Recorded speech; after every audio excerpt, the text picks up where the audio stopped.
And welcome. This is The Ben Shapiro Show. The Ben Shapiro Show is sponsored by ExpressVPN. Your data is your business protected at expressvpn.com/Ben. Well, the wailing and gnashing of teeth continues over the Supreme Court's refusal to temporarily intervene and issue an injunction over a Texas law that essentially prevents abortion after week 6. Now, here's the thing. The Supreme Court didn't overturn Roe versus Wade. Wish to God that they had. They have not. Roe versus Wade is a Supreme Court decision that says that nationally speaking, there can be no laws that severely restrict abortion under most circumstances.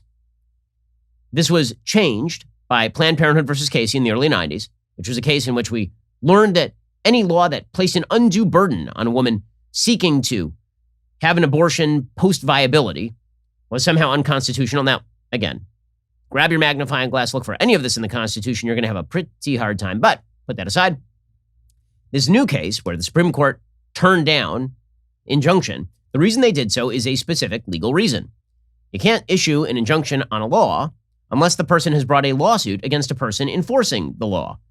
So typically, as I've said before, if you have a lawsuit based on enforcement of a law, you'll see that the defendant in the lawsuit is usually like the Secretary of State of the state or against the Attorney General of the state. That's pretty common.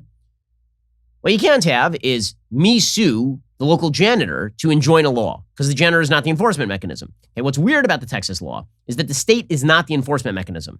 What the state does is it creates a private cause of action, which means that if I see an abortion doctor performing an abortion on a woman, I can now sue the abortion doctor for violating state law and get $10,000 out of the abortion doctor, which effectively shuts down abortion clinics in Texas post 6 weeks. Okay, so this creates a bit of a conundrum for the courts because the lawsuit that was brought to create an injunction here was brought against a judge in Texas. Now, the judge in Texas was not actually enforcing the law. The judge had sued nobody. The judge had not brought anybody up on charges or anything. None of that.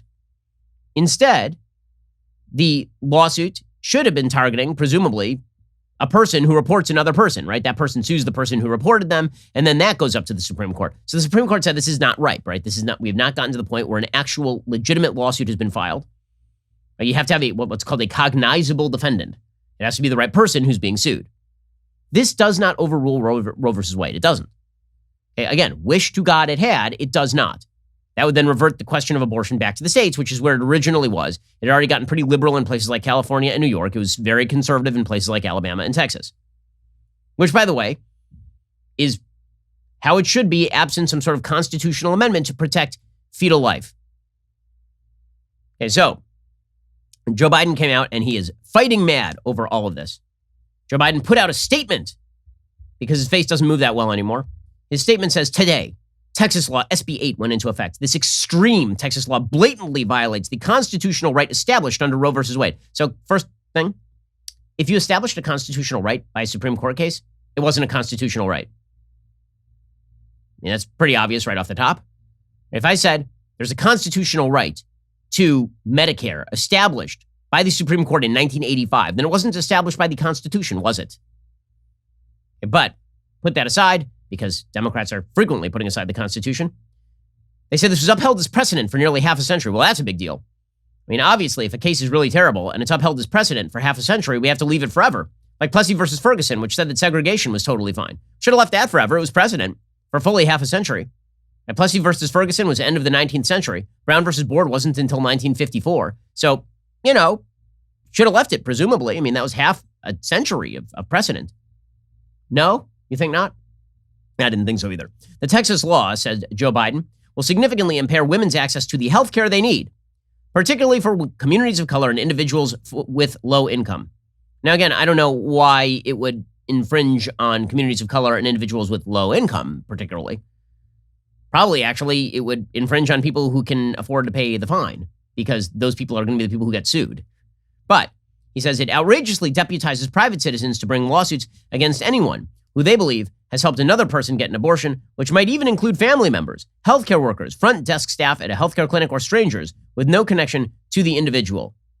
Okay, that is quite unlikely that you're going to see lawsuits launched against the Uber driver, as the left likes to say in these particular cases. Now, listen, I'm not saying that this law is well drawn. I'm not saying that this law is going to be upheld by the Supreme Court. In fact, I think probably it'll be struck down by the Supreme Court. I think the Supreme Court is probably going to pare back Planned Parenthood versus Casey, but they're going to look at schemes like this one, and they're probably going to say that this is effectively turning private citizens into state actors. Okay, but the notion that Roe versus Wade was just overturned is crazy. Then Joe Biden says, my administration is deeply committed to the constitutional right established in Roe versus Wade nearly 5 decades ago and will protect and defend that right. I mean, hasn't the Biden administration done enough in the past few weeks to kill Americans, to step in at this point and insist on the killing of more Americans in the womb?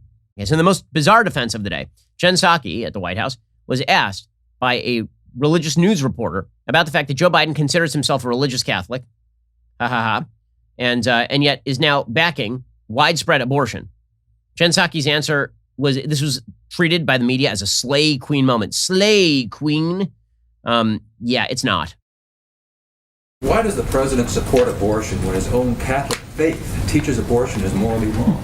Well, he believes that it's a woman's right, it's a woman's body, and it's her choice. Why does the president, who does he believe then should look out for the unborn child? He believes that it's up to a woman to make those decisions, and up to a woman to make those decisions with her doctor. I know you've never faced those choices, nor have you ever been pregnant, but for women out there who have faced those choices, this is an incredibly difficult thing. The president believes their rights should be respected. So I noticed that she says here, you're not a woman. You've never faced this difficult decision. So shut up. So I guess what we're supposed to take, first of all, I don't know how she's assuming this male identifying person's gender. I've been told reliably by this administration that men can have babies. This is what I have been told. And I believe them because they are a reliable source. So if I'm told that men can have babies, I don't know what she's jabbering on about how he's never been in this situation. How does she know he's never had an abortion or considered an abortion? She doesn't know any of that. Just the fact that he has a penis that shouldn't prohibit him from having thoughts on this particular issue. He might be a woman. And not all women have vaginas, according to this administration. Also, her comeback to Joe Biden is not acting super Catholic and backing abortion is, you're not a woman, you don't know. So I suppose this means that Joe Biden is a woman now, which is news. I mean, that is breaking news. We have the first female president. He's an old man with a... So, and has considered abortion in the past as a religious Catholic. So I am pleased to learn all of these new facts from Jen Psaki. What a slay queen moment. Again, you can't do the I am woman, hear me roar when you cannot define a woman. It makes it very, very difficult. Okay, then you have Elizabeth Warren, who I noticed is in the United States Senate and ran for president unsuccessfully while identifying as a Native American. And Joy Reid, who is a very famous TV show host being paid nightly for her dumbass opinions. I noticed that they were on TV together on my television screen, complaining how we now live in The Handmaid's Tale. Well, on my television screen, being paid handsomely to do so. Well, backing abortion, just like The Handmaid's Tale. Here they are. People think it's hyperbolic when I tweet about The Handmaid's Tale coming to America. Yes. But I don't think it seems hyperbolic now. Does it to you? No. So, I lived in an America in which abortion was illegal when I was young, before Roe versus Wade. And when abortion is illegal, rich women still get abortions. Women with resources still get abortions. Women who have time and who have friends in other places will still get abortions. So what this law is really about is not stopping abortions across the board. This is about bearing down on the most vulnerable among us. Okay, this is an amazing thing. Okay, so a few things. One, she says that she grew up in a time when abortion was illegal. Okay, first of all, she grew up in a time when abortion was legal in certain states. Second of all, was it The Handmaid's Tale then? Really, it was like 1955, 1960, 1965, right? Because Roe versus Wade wasn't until the early 70s. Was 1970 The Handmaid's Tale for women? I missed that part. Somebody should ask her that. She says that now we're back in The Handmaid's Tale. So was it The Handmaid's Tale in 1969? I noticed a lot of screwing going on in 1969 at like Woodstock. So was that The Handmaid's Tale? I'm having trouble reconciling these two things. Then I just find it astonishing how the left has invested itself so much in equity talk that they can't even make their old arguments. So instead of saying this harms women as a whole, they are now forced into the box of explaining to Joy Reid on national TV that really what this is about is harming, quote unquote, vulnerable women. Rich women will be fine, but this is really not directed equally. It is literally a law that is directed equally. The law applies to all. So, there's a famous joke about the New York Times that the ultimate New York Times headline would be "Asteroid to hit Earth tomorrow. Women and minorities hit hardest." Right, and that's kind of how the left treats this sort of stuff. It's like there's a law, we don't like the law, therefore it is the worst for the poor and for women who are of color, et cetera, et cetera. But it's a really awkward fit. It's really strange and off-putting. And again, Handmaid's Tale. Really, where is Joy Reid is justifying the Afghan pullout. You want to look at the Handmaid's Tale. They're literally going to shove women into basements in burqas, tell them they can never go to school again or walk on the street without a male present. They can't drive or they'll be beaten. Joy Reid is totally up for that. So is Elizabeth Warren. But it's real Handmaid's Tale kind of crap when in the United States, you have to get an IUD, use a condom, or take a birth control pill instead of aborting a baby after it's already been conceived. Because, by the way, that is the other alternative. I love that the alternatives posed by the left here are that, like, birth control pills don't exist.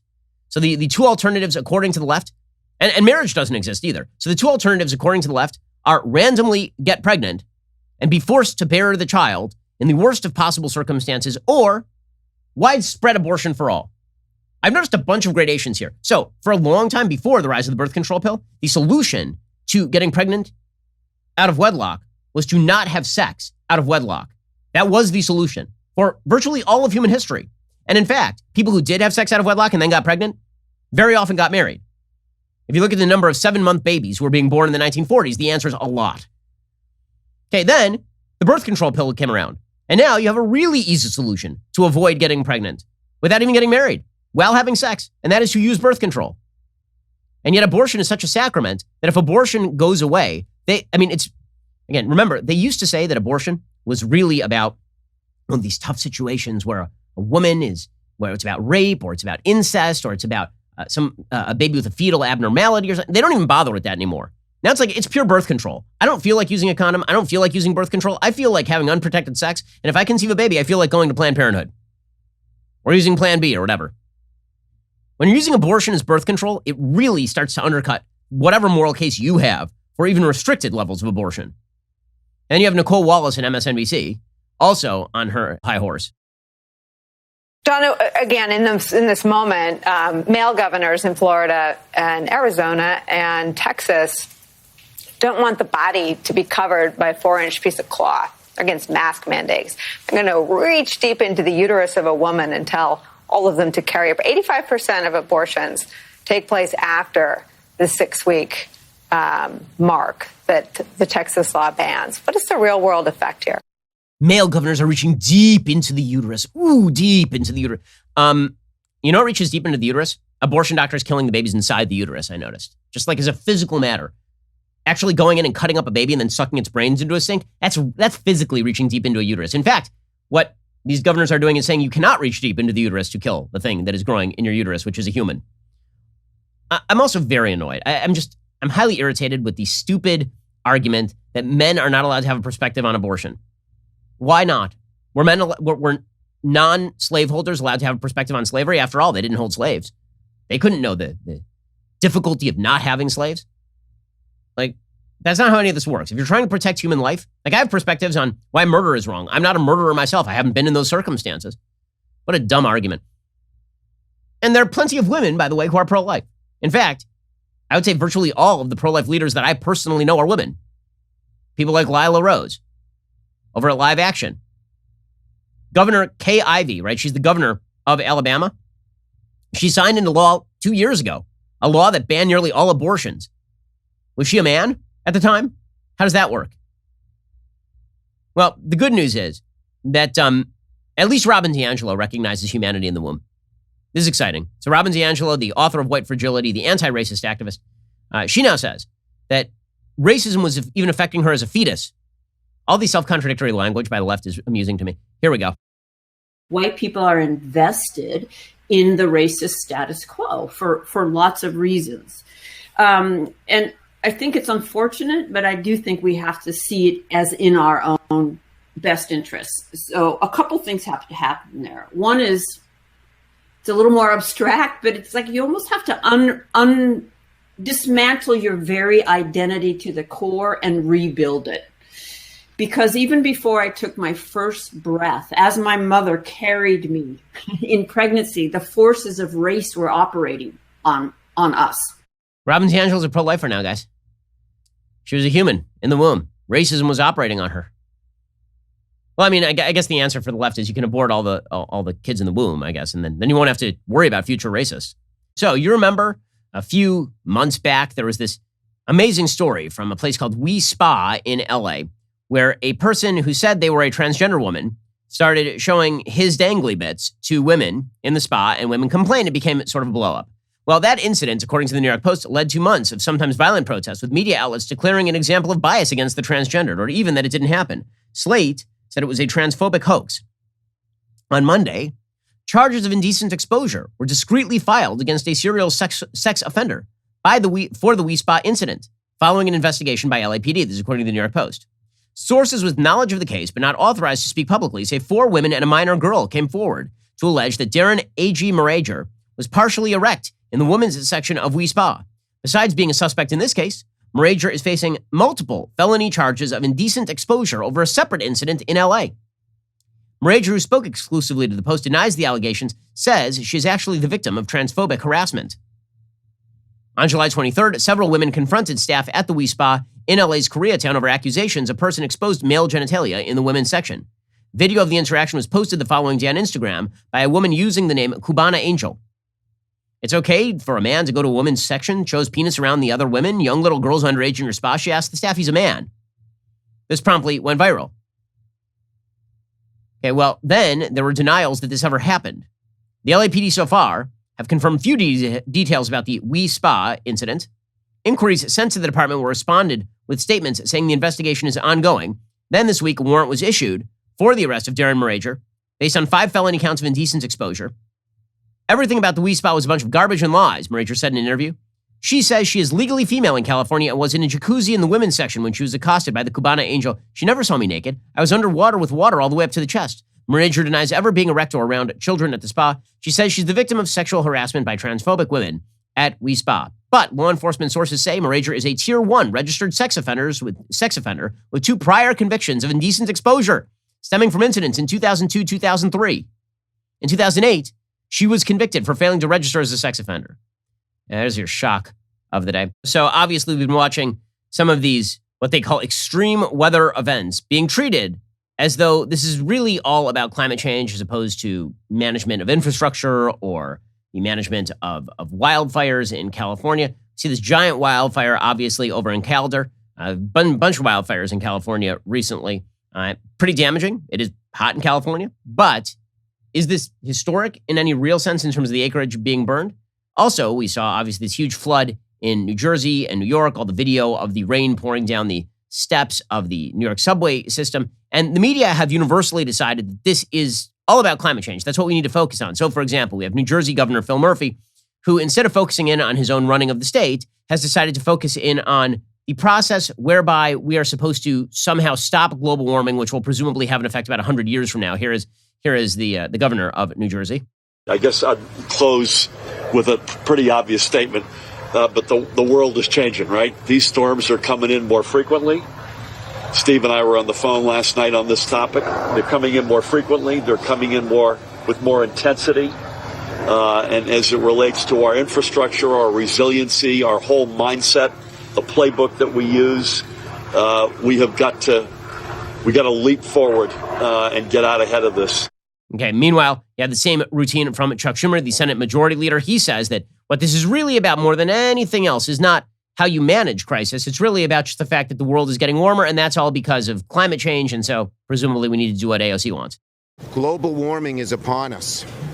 When you get 2 record rainfalls in a week, it's not just coincidence. When you get all the changes that we have seen in weather, that's not a coincidence. Global warming is upon us, and it's going to get worse and worse and worse unless we do something about it. Okay, and of course, he had the California fire director saying the same thing on CNN, that the Caldor fire shows that global warming is the big problem. Caldor fire is burning in areas that have no fire history that we have over 100 years to areas that have burned within the last 20 years, all of the above.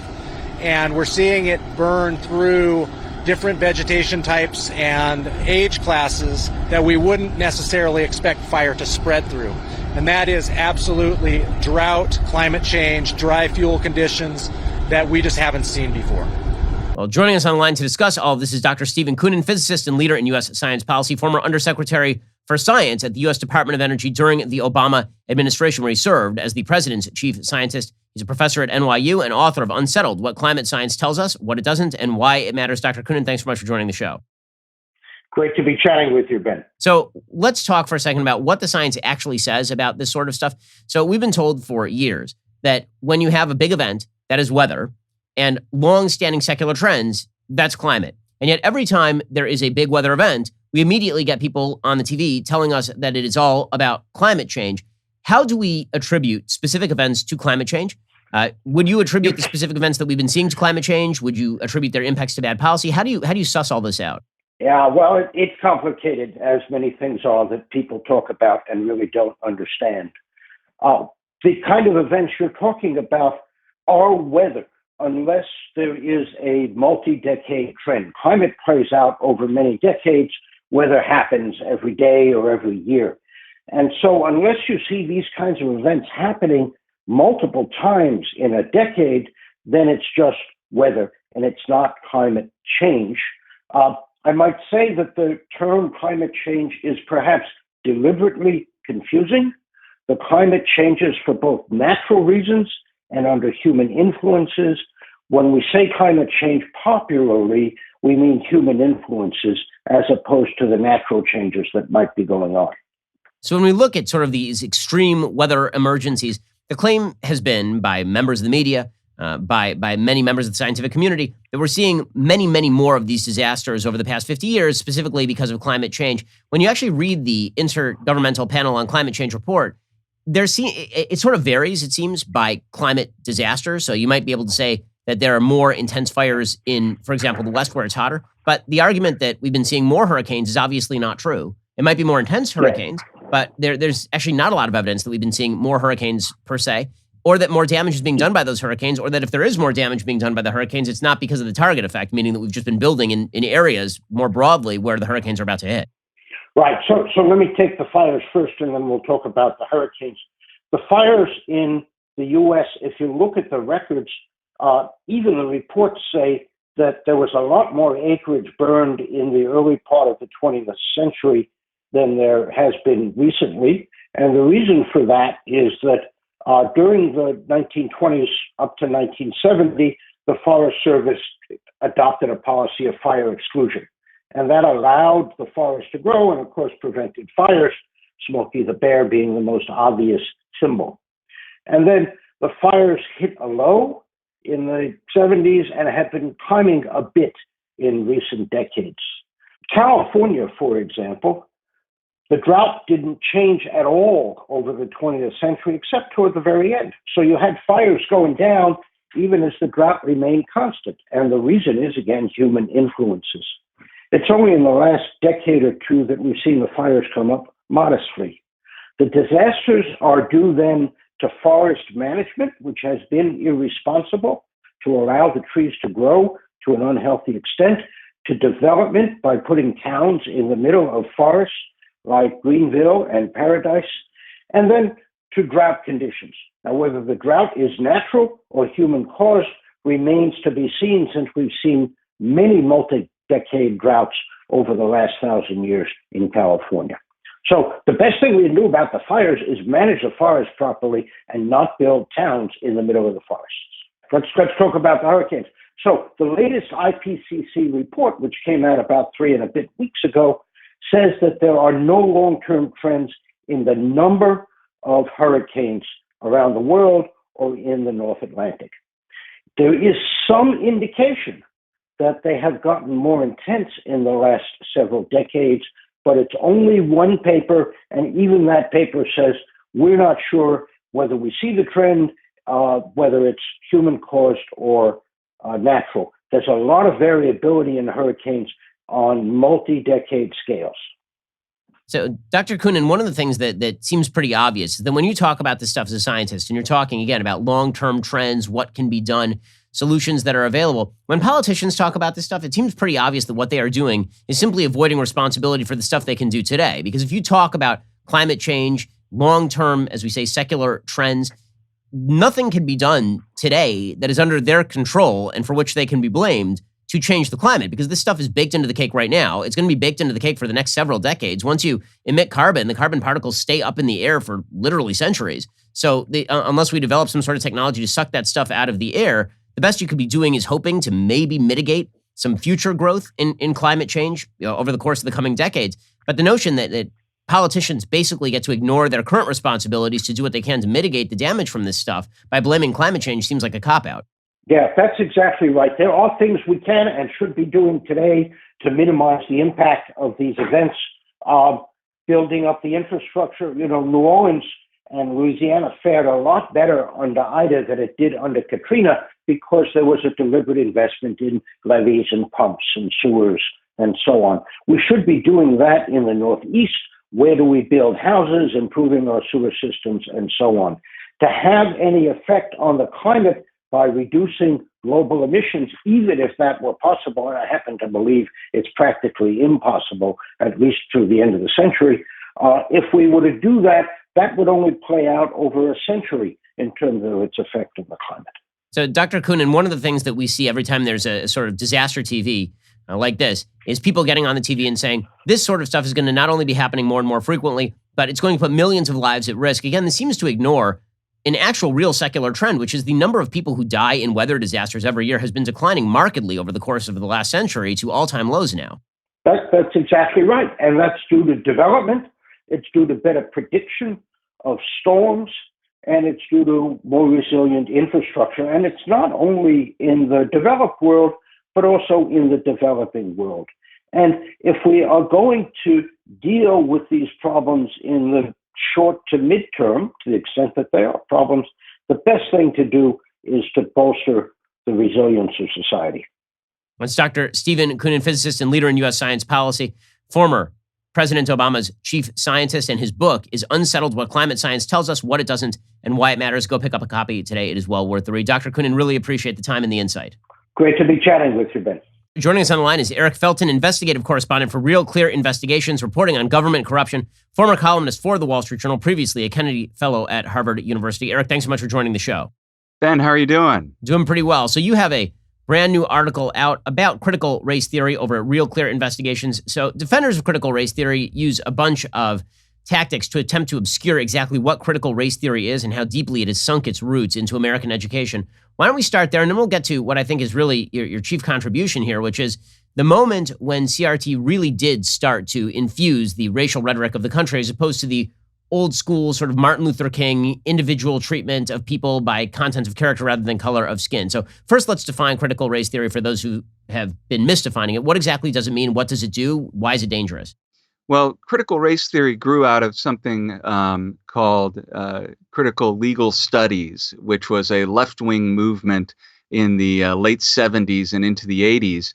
And there were a few crits of color, as they called themselves, which is to say the critical legal studies people were called the crits, and they had some African-American members of the movement.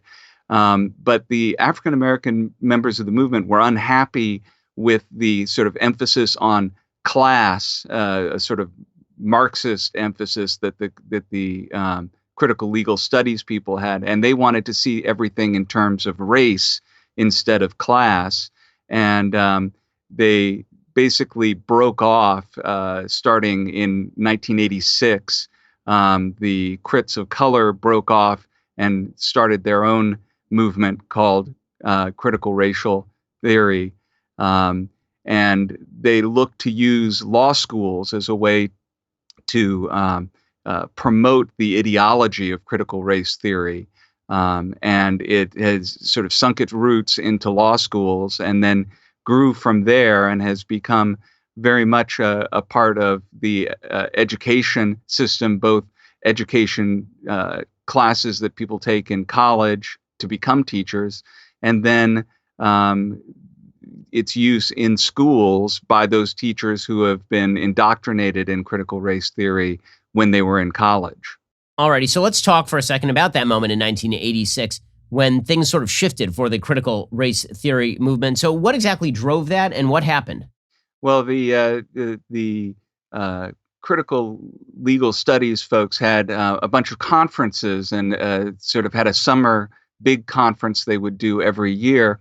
And they wanted to involve the African-American members of their group more in the conference. And so at a conference held at Pine Manor College in Massachusetts, they asked the crits of color to put on a presentation about how you could integrate the critical legal studies with race studies. And what ended up happening at that conference is the critical race theory folks basically attacked their colleagues who had been looking to involve them more in the organization and basically denounced critical legal studies as a white organization because it was looking at issues in terms of class rather than in terms of race. And it was a really fraught moment. The people who were involved, Kimberly Crenshaw, in her book about the beginnings of the critical race theory, sort of trumpets the way in which they made the critical race, or rather the critical legal studies folks, sort of wring their hands, and basically the white members of the Marxist movement were shocked to be denounced as racists for not basically letting the critical race theory movement take over the Marxist movement they were leading. So this is sort of a typical moment where left-wing groups end up splitting up because they're grasping at what power there is to be had within this sort of academic context. So, Eric, one of the things that's kind of fascinating here is if you look at the actual prescriptions in terms of policy for critical race theory versus critical legal theory, they look very similar, right? They're looking for sort of an equality of outcome regardless of race, regardless of individual action, regardless of all other factors. That if there is an inequality of outcome, then this is because there's been some sort of shortcoming in the system. The sort of class-based critical legal theory folks attribute the flaws in the system to classism. They say the people who are rich and white designed the documents and the institutions, but they really put the focus on rich. It was a bunch of people trying to protect their own private property. And there's a long kind of lineage of this going all the way back to Charles Beard in the early 20th century, saying that the founding fathers were seeking to just protect their own private property when they constructed the Constitution. The critical race theory people, they put the emphasis in rich and white on white. They say it was a bunch of white people who are trying to protect their prerogatives as white people.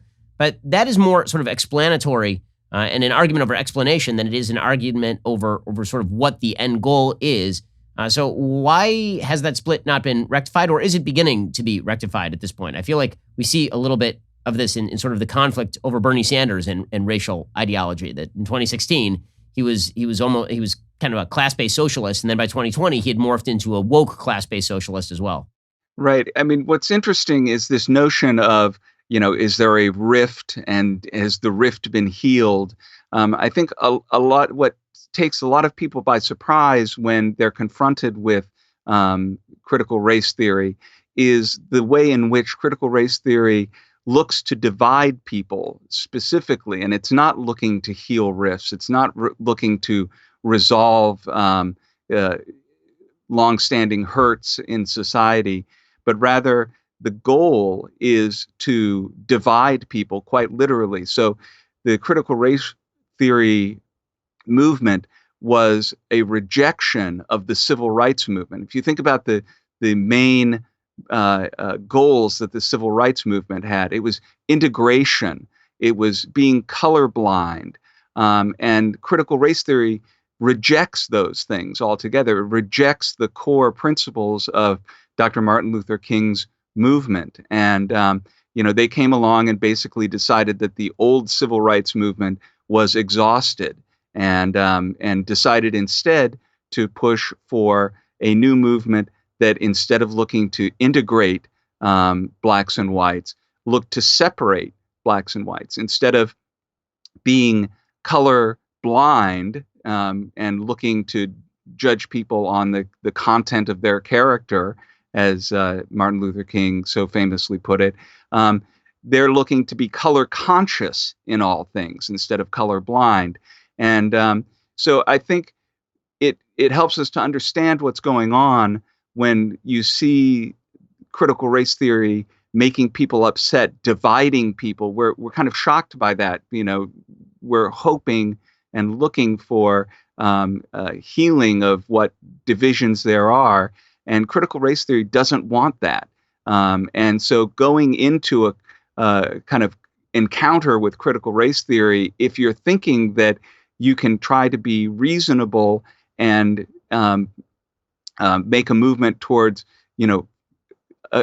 friendship and good feeling and trying to accommodate the movement in a way that will improve relations among blacks and whites, you get rebuffed, and people are kind of shocked by that. And I think that's part of the frustration when people run into critical race theory, is this way in which it divides people. And I think one of the main things to realize is that's the whole point of it. Critical race theory is anti-integrationist. It's color conscious at all times, and it's looking to divide blacks and whites in a sort of black nationalist sort of way. So Dr. King rejected black nationalism, looking instead for integration. And so they, in the critical race theory movement, are rejecting Dr. King because they're looking for anti-integrationism and separatism of the races. And it's really a disheartening movement that I think rightly upsets people, because people want there to be better relations among the races. They want there to be assimilation, integration, and people getting along. Eric Felten, investigative correspondent for Real Clear Investigations. Go check out his report there about critical race theory and how the civil rights movement was essentially overturned in favor of a much more radical vision over at Real Clear Investigations. Eric, thanks so much for the time. Appreciate it. Ben, thank you. Alrighty, we have reached the end of the work week. Have yourself a wonderful Labor Day weekend, and we will see you here next week. This is The Ben Shapiro Show.